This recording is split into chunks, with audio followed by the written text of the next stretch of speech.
Washington Journal continues.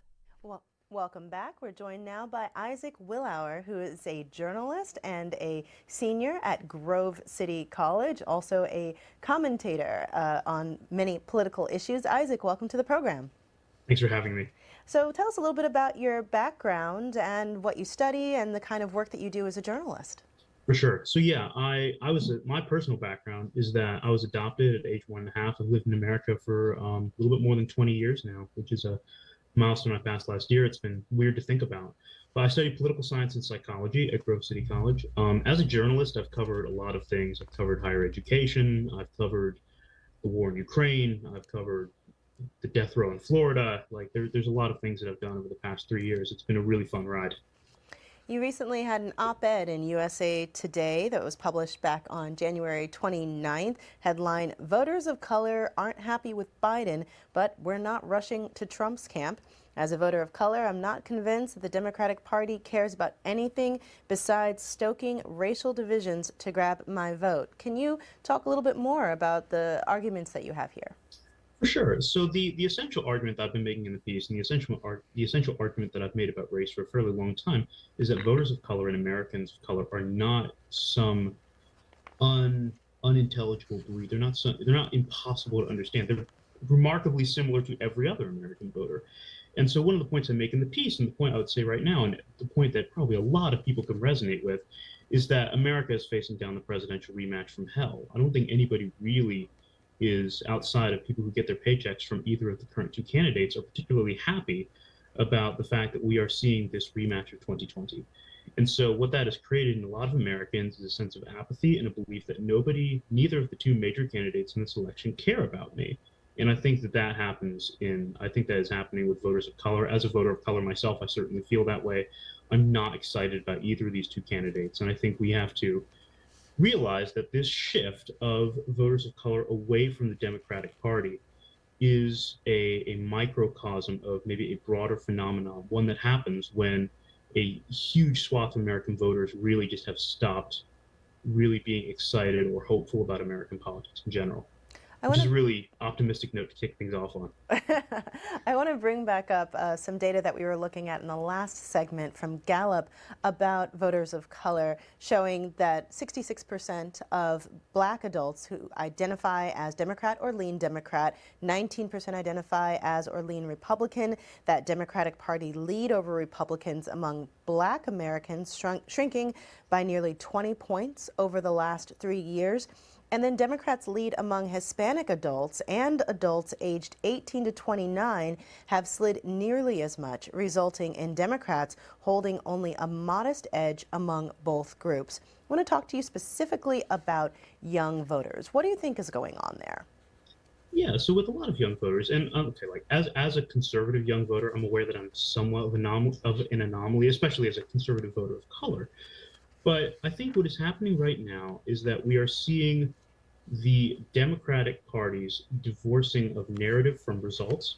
So the Democratic Party is very, very good at presenting a narrative on race that I would argue is, in many circumstances, is or appears better than the narrative that the Republican Party pushes on race. The problem is that narrative does not seem to be entirely married to results. So, like in the case of the Biden administration, particularly. So I think what we are seeing right now, and going back to the initial, you have to view all of this, the entire lens of campaign 2024 is you have to view it with a very heavy veneer of pessimism, because that's how a lot of people view it, right? We're looking at a moment where Americans of all colors, but especially Americans of color, I would argue, are saying these are two candidates that I really am not convinced that either one of them has the chops to be president of the United States. They're demonstrating that on the regular. What am I going to do? Well, I'm just going to check out. And one of the things that I said in USA Today, and I quoted radio host Charlemagne the God in saying that he lays out this trilemma, right?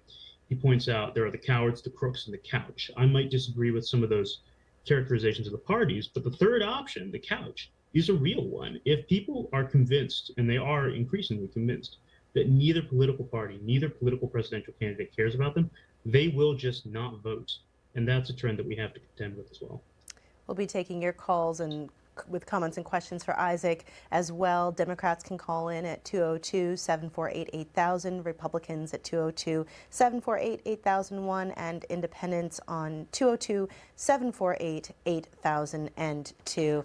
Now, Isaac, you described yourself as a conservative. Can you talk a little bit more about your political views? Sure. So, unlike a lot of people my age, at least in circles that I run in, I didn't really become politically sentient until 2016, November 2016, unsurprisingly. That was a weird moment for me because I knew enough about just being like politically adjacent or adjacent to politics. I was 14. And I knew enough to know that really was a turning point, even from me who didn't know anything about politics at the time. And I started researching, I started reading, that kind of thing. And I initially was not going to study politics at all. But the more I got into it, I started reading some more, reading great books, that kind of thing. I gradually drifted to a center-right point of view. I am, the op-ed in USA Today makes clear, I'm no fan of Trump. I do not believe that he represents a particularly great standard for the conservative movement in America. I am also no fan of Joe Biden. I think he's done he is through his actions and appointments, he has made America more racially divided, not less. So there's that as well. My current views, I mean, center right, very strongly free market, but I also have a certain lens that allows me to see some of the failings of the conservative movement, which I've written on fairly extensively about, specifically when it comes to racial narratives. I can see how the conservative movement and the Republican Party maybe has fallen down the job there, especially on the narrative front, in a way that the Democratic Party has capitalized on. So that's about where I'm at. You've also said that President Joe Biden has become incredibly bad at marketing himself to voters of color. But earlier this month, just after President Biden's pretty commanding victory in the South Carolina primary, Representative James Clyburn, who's a longtime Biden ally, responded to a question about Biden's falling support among younger Black Americans. Let's hear a clip of that. Well, I've heard from people in Michigan asking me to come there, and I plan to go there. I've heard from and the pastors in Michigan, by the way, and some in Pennsylvania as well. And I plan to spend some time in those states because, as they've said to me, they want someone who has had the experiences of working with Joe Biden, who knows the record, and who can relate to young people. You know, I do talk to young people all the time. I have young children, I have grandchildren, and I talk to them. And I listen to them. And I do know that they tell me that their only issue is with style. It's not about substance. And what I need to do, and all of us need to do, is get people to see the difference. Joe Biden is not going to go around calling names, and Joe Biden may not be quoting the songs that a lot of them listen to, but he will make their educational opportunities better. He will make their medical situations better. And that's what he addresses. Joe Biden is not the kind of person who will repeat rap songs and be in a kind of a TV personality. Joe Biden is all about substance. And to me, there is no substitute for substance. All the style that people get caught up on may be good for the moment, but it's not a thing, won't do a thing for your futures.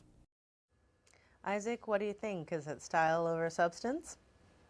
Yeah, I mean, I think what you're seeing from Clyburn there is his attempt to reunify narrative with results, because ideally you want the strongest political party should be the one that can provide a compelling narrative of the things they do, but also then do things. And I think that's what Clyburn is trying to do. I think he's exactly right in that voters my age care about style way more than results. One of the reasons being that we're just not that politically informed. I mean, if you go and look at the data on what percentage of Americans like 18 to 25 are going to make their voting decisions based in part on TikTok, I mean, first of all, it's just horrifically depressing, but also it speaks to the way in which most people my age make political decisions. It's pretty emotional, but it's also heavily narrative driven. I mean, TikTok is narrative. TikTok is cultural narrative. It's snapshots, and that's how young voters get persuaded. It's very, very difficult. I mean, even for me, and I do politics day in, day out. It's very difficult for me to sit down with a list of here are all the accomplishments of a given administration, and look through that and say, okay, this is how I'm going to vote. That is how I endeavor to do things. But to me, that feels very counterintuitive, and part of that is probably because I'm 22, and that's not how people my age tend to think.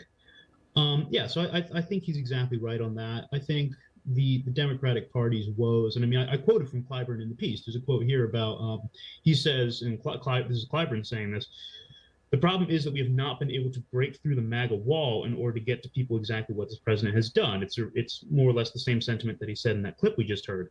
Yeah, that is part of the problem, because if you want to talk about narrative and results, who is perhaps the man in America most obsessed with his own narrative? Donald Trump. And he is, in a very strange and odd way, very good at creating a narrative where he cares about people, even people that he doesn't necessarily actually care about. He is a narrative maker. And we can debate about his results, but the narrative is what carries him. Trump's most ardent supporters buy into his narrative, not just his results. And I think that is part of the problem here. There is a MAGA wall. It's real. It's not that big, and we can talk about the margins in the piece. We can talk about that a little bit later if you want. But yeah, no, Clyburn is trying to merge narrative with results because he sees that as a winning future for the Democratic Party. And he's probably correct. It's just a question of will they do it? So before we get to some callers, I want to follow up on that point about, Republicans. There's a story here from the Associated Press that Republicans see an opportunity with black voters, prompting mobilization in the Biden campaign. But earlier this year in New Hampshire, in this article, it quotes President Trump speaking of his support among black voters, saying, "We did great in 2016, we did much better in 2020, but there is much more enthusiasm now." What do you think of that? Is that what you're seeing? Remind me again, when was that quote? This was from Trump in New Hampshire. Oh, just now. Okay. Okay. So I think Trump, and of course Trump would never do this. I think he's probably overstating that a little bit. I would not say, as I know a lot of people who are voting for President Trump in 2024, maybe it's some of the circles that I run in, maybe it's the fact that I'm not really a Republican in the way that the party considers itself, but I don't know too many people who are voting for Trump in 2024 who are super excited about it. I think he is, again, it goes back to that Charlemagne the God trilemma. But yeah, I think in a certain way he may be right in that people who really believe in the Trump narrative are going to be really, really fired up to vote for him, because in that way their vote plays into the Trump narrative. It's a part of the story that they're doing in order to support the hero in the story, who of course is Trump. So I can see how in his own way he believes that. I can also see how reality might not match up to that. And again, that's something that Donald Trump would never twist or overstate reality to sell himself and his brand for votes. But I mean, stranger things have happened. All right, let's go to some calls. Sean is in Newmarket, Maryland on our Republican line. Go ahead, Sean. Hi, yeah, I find it funny that he calls himself a conservative, but that's another story. I want to know why you think minorities aren't excited to vote for Donald Trump when you have a history.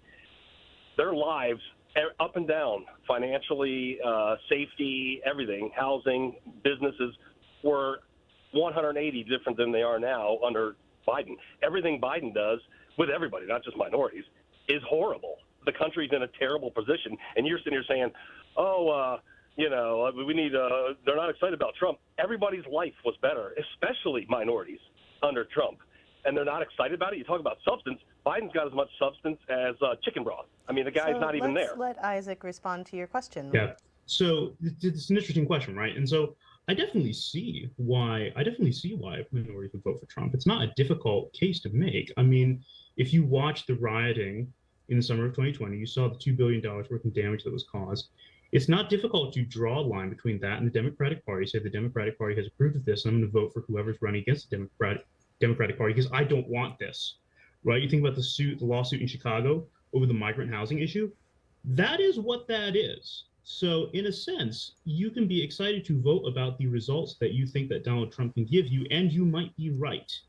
And we can have an argument about what that is. And I'm not saying that voting for Trump is some like outside the Overton window moral choice in 2024. I really don't think it is. But in the sense of, I don't think at this point, the way Donald Trump has marketed himself, voting for him means stomaching a bunch of really difficult to stomach things about his own personal narrative, the way he was treated in 2020, the way things happened in 2020. So that part of Trump may not be super awesome to stomach. But in another sense, I can see why people are excited to vote for him because of the results. Liz is in Jonesboro, Georgia, on our Democratic line. Go ahead, Liz. Good morning, Kimberly. Good morning, Isaac. And I don't understand why anybody would be excited about a fascist or potential fascist president. But, Isaac, I do want to say that I'm excited to see a young black man so engaged. But I do have a question.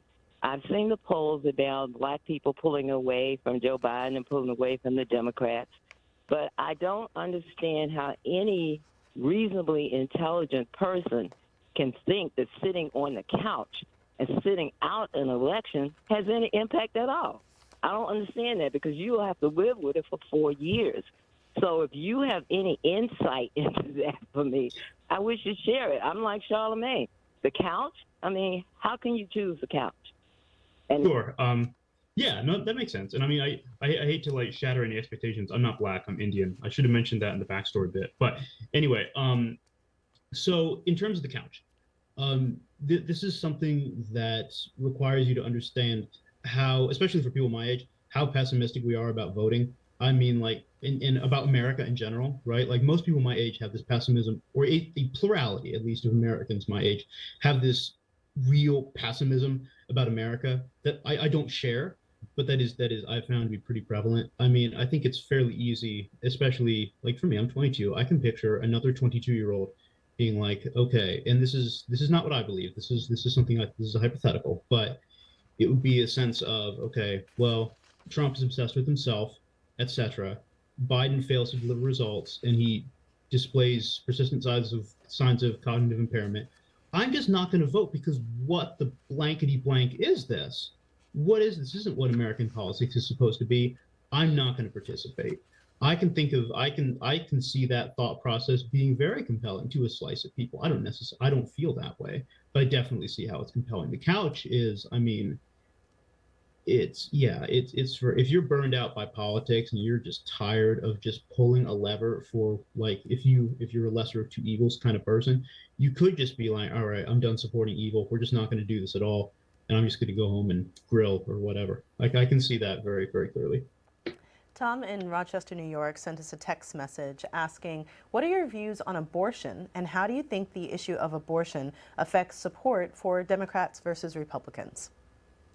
Okay, so I'm pro-life.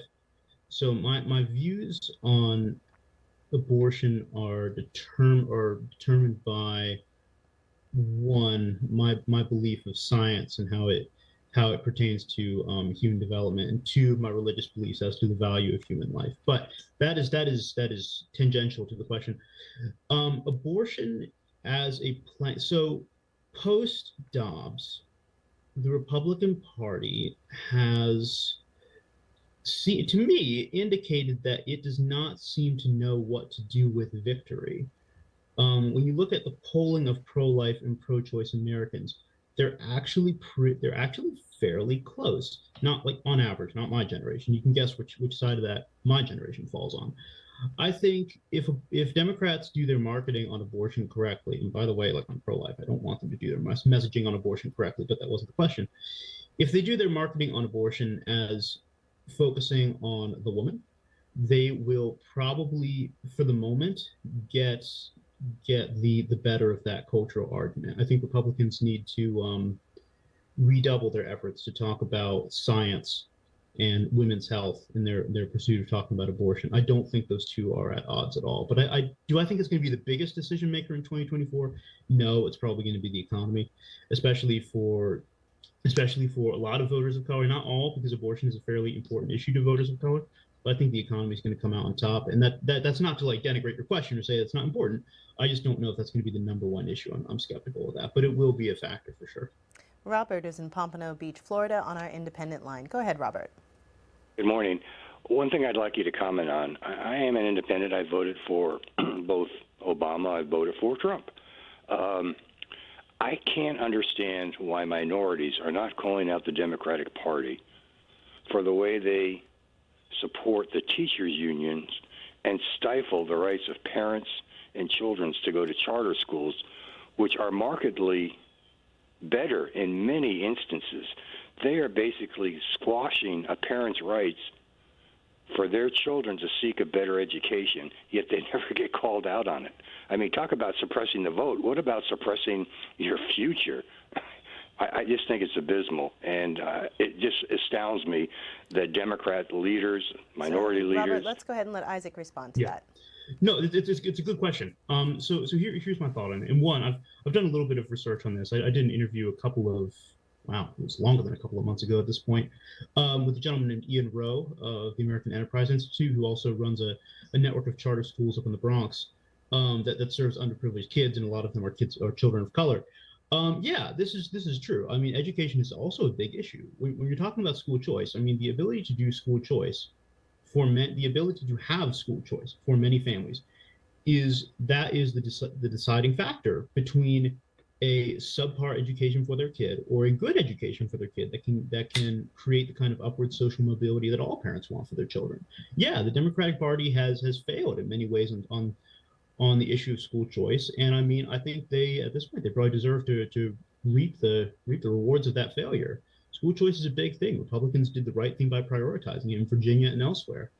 The Democratic Party needs to be called out more. They failed on the issue of school choice, and in doing so, they failed a lot of families of color, and they deserve to feel the thunder roll on that, if you know what I mean. We also have a text message from Edward in Keyport, New Jersey, who says, are you concerned with the current frontrunners in the GOP pushing a narrative of allowing more policing of the minority community and confining police brutality videos on social media? Okay, so I think I have a couple thoughts about this. So one, police brutality is a problem. It is not a problem necessarily of race. It's a problem of power. It's a problem of lack of training. You know, there's a persistent problem across America where police departments don't routinely train, and that leads to big problems. But in terms of the way that the front runners have been acting, specifically Trump, I'm assuming you're talking about. Yeah, I think when it comes to policing, there's a right and a wrong way to do policing. I am not a fan of any of that. I'm not really a fan of any of that messaging coming from the top. Right? I think that is a problem for states and local departments to figure out. I have no interest in what Donald Trump or any GOP frontrunner really thinks about how we should be doing policing in Kansas. I think the Kansas Police Department should be making that kind of decision. I think that's dumb. I also think labels like hard on crime and soft on crime are really, really kind of disingenuous and not helpful. In terms of watching videos of police brutality, look, I mean, I've watched a lot of videos of police brutality, especially after 2020. They're not easy to watch. That doesn't mean that they should be quashed, but I think, yes, they should be available because people need to understand that this is a problem. It's a problem of power, not necessarily of race. It's a problem of power and training, not necessarily one of race. I think if you are interested in studying this issue, you're going to have to watch them, as painful as it is. I hate watching videos of police brutality, but we have to watch them to understand what's going on and how to fight it best. Yeah, but I think the Republican Party probably has some issues there, as it does with like many things. Let's go next to Diane in DeSoto, Kansas, on our Republican line. Good morning, Diane. Good morning. Thanks for taking my call. I'm a 77-year-old grandmother. I've got two granddaughters that are about the age of the guest speaker. Oh. It might surprise him to know that people of my age look at our grandchildren and we wonder, what is their future going to be like? I don't care if you're black or white. People cannot afford electricity, rent. You can almost worry about getting groceries, and this extends at my age, and it reflects on the children of my grandchildren. But I had hope when I was that age. that I could buy a house and afford a car and survive with a basic job. That's not attainable anymore. And the older people, it's getting to the point where they can't afford to exist even with Social Security and a pension anymore because the cost of electricity and the necessities are so expensive. So Diane, let's let Isaac respond to some of those points that you made. Yeah, so this feels like this goes back to the question about pessimism. It also goes back to the question about, I don't recall the name of the gentleman that asked the question, Robert, maybe, about school choice. So the reason that issues like school choice and I would argue probably abortion too are so important and they elicit such fervor and gun violence and all these kinds of things. The reason they elicit this much energy and this much heat is because they require people to think generationally, which is really not something that people my age are really particularly great at doing because we only have one generation to think about, and it's us, right? So I think, I completely understand your concern about thinking generationally. Economic depression is very real. I'm not talking about like depression that you can measure on a graph, but like state of your mind kind of economic depression, just so we're clear, right? Before someone like pulls up a graph and yells at me. I think that is very real. The market is not great. It is, and people my age are incredibly aware of how not great the market is. You have to remember, all of us, I was 8 when that happened, right? And so I was 6 when that happened. So we all grew up with that being a part of a lot of people's formative years. And so that level, and also that goes back to the question of broader pessimism about government's ability to do things. Is this big thing happened in 2008 that they were unable to stop? And then it happened again in 2020, and the government was unable to stop the feelings of fear, out of control, helplessness, this kind of thing. These are things that my generation is very, very familiar with feeling, and we connect that to our view of politics, and it feeds into a lot of that pessimism I've been talking about.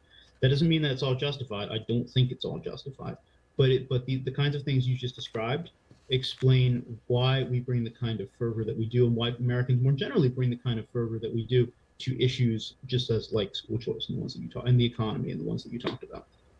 Anna is in DeSoto, Texas, on our Democratic line. Go ahead. Yes, I am in Texas, and I'm sorry that some people are having it hard, but I'm 75 years old. I'm widowed. I don't go out. I drive a 2008 F-150 truck, but one of the things that bothers me about what Mr. Isaac is saying, I have a group called the Old Lady Gang.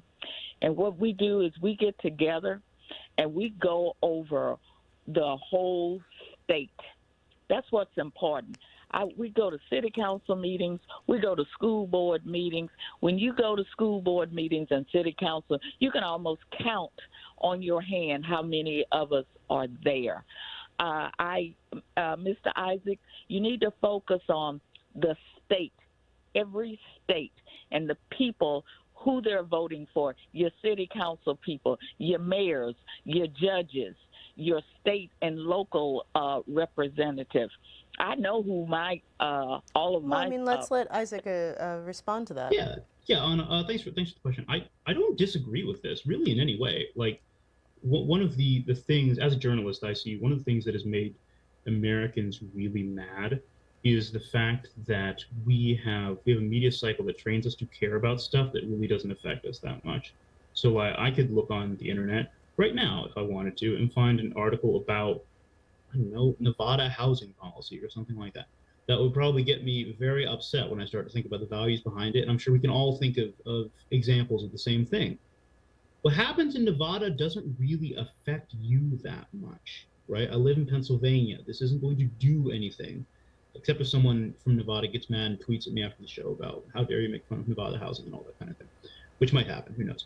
But yeah, I'm completely with you in the way that we need to care about state and local communities. That's where momentum has to come from. That's where change has to come from. That's kind of part of the whole point about America, is that we all need to care about our own things that are closest to us first. And I mean, I think opine. This is why in relation to the police brutality question, I said that I don't really necessarily want that narrative and messaging coming from the federal level, coming from major front runners in the party, because that's a national statement.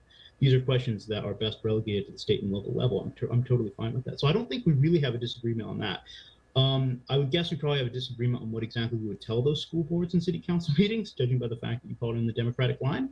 But I don't think we disagree on the general sentiment that we need to focus on our backyards. We need to make sure that they're safe, and that's how a lot of Americans feel, and that's why they lose confidence in the Democratic Party.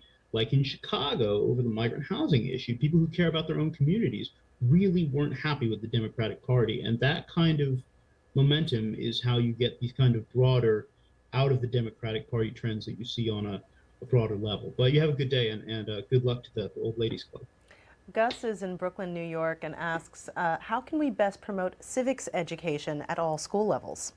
Oh my gosh. Yeah, so I was homeschooled. So in a sense, there's a level of experience in the public school I don't have. I think there's a alarming trend of civics ignorance on the part of many young Americans. I've reported on this in the past, but the statistics are really like, don't go start reading them if you care about this kind of thing, because it will mess up the rest of your day. We need to have meaningful standards of how we teach these kinds of things. Refer to every couple of years, there's a survey that comes about how many Americans could pass an immigration test, right? The civics portion of an immigration test. Those kinds of things, that only happens when you have a populace, and especially under 25. That's my generation. That's our problem. That is remarkably ignorant about civics. Yeah, we need to teach civics better. We also need to teach civics maybe from a point of, this isn't just how the system works. Like, this is a system that was built as an American system. It was built on certain values, and those values reflect themselves practically in the way the system runs. And you should teach about that part too, because I think we can easily get into the sense of, we talk about civics, and especially even as someone who does politics a lot, we can easily get into talking about civics and the workings of the American political machine like it's just a machine. It's not just a political machine. It's driven by values. It's driven by people with certain opinions and ideas about how things are supposed to be run. It's built on certain safeguards against certain things, against overreach and tyranny and that kind of thing. We should be teaching about that level of civics too. We don't talk about it very much. We really should, especially when we're looking at the kind of electoral challenges that we're facing now. We need to teach value-centered civics. Now, I don't have a great prescription on how to do that at the public school level, but at the private school level, definitely we need to teach about those values. At the public school level, yeah, I think there are a lot of people who are way more educated than me when it comes to education policy who can figure out some probably very useful ways to do that. Let's see if we can get in a couple more callers before we have to let you go. Ben is in Crystal River, Florida, on our independent line. Go ahead, Ben. Isaac, good morning. I called in specifically because we have a lot of parallels. Other than the fact that I'm a 77-year-old white man and you're a 22-year-old black man, we agree on a lot of things. Isaac said earlier that he's not black, that he's Indian. It's fine. It's fine. Keep going, Ben. You're good. I'm sorry, sir. Our philosophies are very, very similar. Don't look at what both the Democrat and the Republican parties give us as a pander. That they're doing way too much of that and not dealing with helping the people. If I could ask you to do only one thing, stay focused on bringing all people together. They've decided they're going to separate, divide and conquer, so to speak. But the simple fact of the matter is that there's a whole segment of the American people that think a lot alike. And we need to make sure that the white, the black, the brown, the Indian, the Oriental, it doesn't matter what color you are, that those segment of people speak up. Okay, so yeah, no, for sure. I think we've got your idea, Ben. Yeah, no, for sure. Oh man, Oriental. Okay. So yeah, as a general rule, I would agree with that. I think, yeah, no, I think a couple of years ago, I think it might have been Obama. Someone might fact check me on that. I think it was Obama said government is the one thing that we all belong to. And a lot of right-wing people seized on that. Like he was just like ushering in the four horsemen of the apocalypse. But the problem is that is a really toxic sentiment. I think it's an idea that tends to pervade a lot of the collectivist wings of our modern politics. Yeah, no, government is not the one thing that we all belong to. America is the one thing that belongs to all of us. And we need to embrace that reality regardless of race. And we need to realize that our struggles and our worries about the future, about our kids, about the economy, about the future of our nation are shared. They're not unique to Black people or white people or Asian people or Republicans or Democrats or independents. They are not linked. We all share in this same fate of a nation that is not living up to its best. And I think we need to always remember that. So thanks, Ben. Danette Meyer in Portland, Oregon, a Democrat, says, it's nothing to do with age or race. It's rich versus poor. I like Mr. Willour. Okay. I'm glad you like me, and I think in a lot of areas that sentiment of rich versus poor definitely has some weight. Let's hear from Andreas in Sarasota, Florida, on our Republican line. Yes, good morning. Isaac, you're absolutely brilliant, and I wish people would tune into what you're saying and what you're articulating. I will say this: I had to almost spit out my coffee when one caller came in and obviously assumed that you were, quote, Black, and I actually choked on my coffee, which is symptomatic of I think our problem of balkanization and racism on essentially both sides. But anyway, what I wanted to get your feeling about and what your thoughts are about, have you ever heard of the old totem pole theory in economics and in racism, not only in America, but, of course, in India, the caste system and, so forth and so on. But I think that's do you find that young Black people understand the displacement that is eventually going to happen in America on the economic front, on the job front, when you have throngs and millions of illegal aliens coming across the border, whether they're brown, white, Asian, or whatever? Yeah. So here's what I'd say about that. I think it is becoming, and again, this goes back to the question about state and locality. It entirely depends on the state, because like Texas might handle this a lot differently than Chicago might handle this, because they're very different. But in Chicago, you saw, and this was relatively recent, there was a great piece at the Free Press about this, about Black Democrats in Chicago suing the city over migrant housing. And the reason is they had turned a community park into housing for migrants. And that is a perfect example of maybe the kind of displacement you're talking about, not in terms of they're throwing Black people out of their houses to make room for migrants, but in the sense of the community spaces, which had previously been reserved for the community, are now being appropriated by the government, the state, for other purposes. This makes people think that the state doesn't care about them, and maybe they're right. So I think, yeah, there's a very real sense in whichever party, or maybe in a sense both parties do this, starts placing the needs of other people above the American people, or is perceived as doing so, is going to get a very harsh reaction. You get this across the political spectrum, right? Especially, I'm thinking right now about the way foreign aid is often construed among the right, although I don't really completely agree with that perspective. But I completely understand I can articulate the emotional reaction behind it. It's a sense that our people aren't being prioritized. Whether that's right or not, that's why people get mad about it, and that's part of the problem. All right, last call for now is going to be Robert in New Brunswick, New Jersey, on our Democratic line. Go ahead, Robert. Hi, how are you? So my question is about the scientific consensus on climate change, and you say you're somebody who, quote, I'm only 2 years younger than you, right? Who, quote, believes in the free market. So it would be my assumption that it's your wish for the market to decide, the primary energy source we tend to use as a society, right? So how can you justify, allowing the market to decide to potentially use an energy source that's going to act to the detriment of us and our children's children, and not allowing the government to aggressively intervene and dictate, how we sort of. So basically, this is a way longer question than we have any kind of time for. But what I will say is, right now, people who are policymakers need to look at science, and we also need to be guided by the principles of a free market. In a perfect world, if I were king, that kind of thing, that would be how I would do it. You have to partner with science, and you have to partner with the free market to make sure you're not going collectivist, and to make sure you're not ignoring scientific innovation on climate change. That's like a 30-minute discussion. We can have it sometime, but I think that's a weird note to end on. But that's going to be where I'd leave that for now. All right, and that is where we are going to leave that conversation for now. Hopefully we can have you back again another time to get into more of these topics. Yeah, we'll do a 40-minute thing on climate change next time I'm back. We'll do that. That's Isaac Willour, who is a commentator for the Young Voices website and also a journalist and a Grove City College senior. Thank you so much for your time. All right, thanks so much for having me. Bye-bye.